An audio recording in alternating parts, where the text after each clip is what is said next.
In this video, I'm going to show you how to manually vacuum your pool. For this, you're going to need 3 to 4 items. We're going to need our vacuum hose.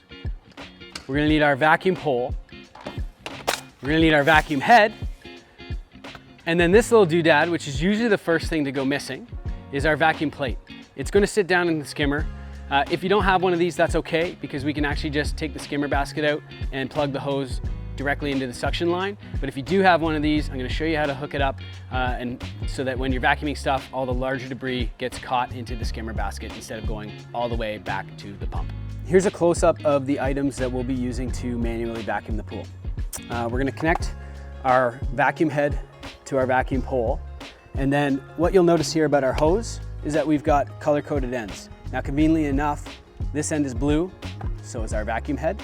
This end is white, so is our skimmer plate.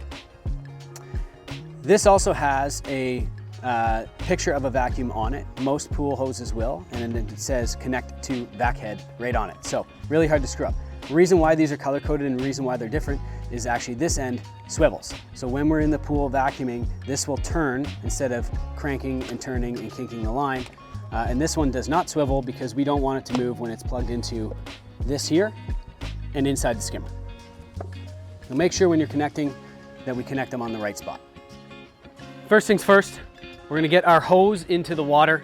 Make sure that it's not all knotted and tied up. What I like to do is I'll pull the skimmer lid off.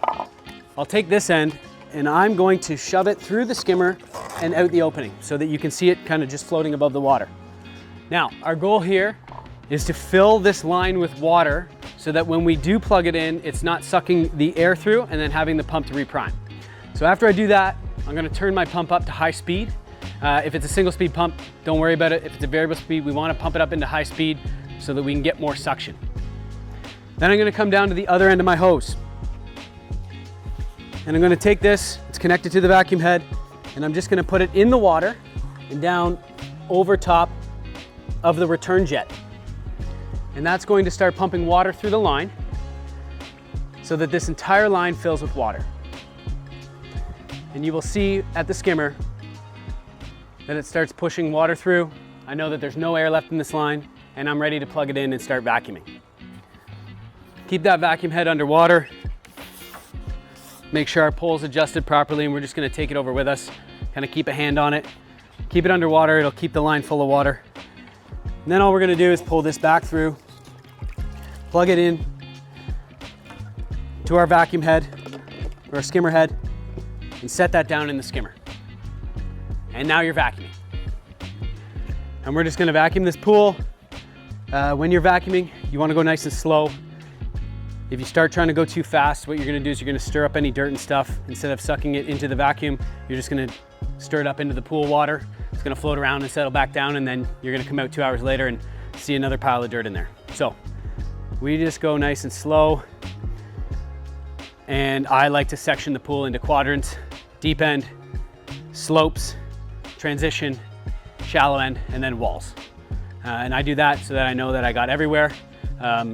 Mostly you'll be probably using this just to suck up any large kind of piles of dirt or debris that settle in at the bottom.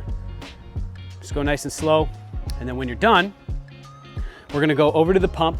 We're gonna leave this kind of on the edge. I would take it to the shallow end with you.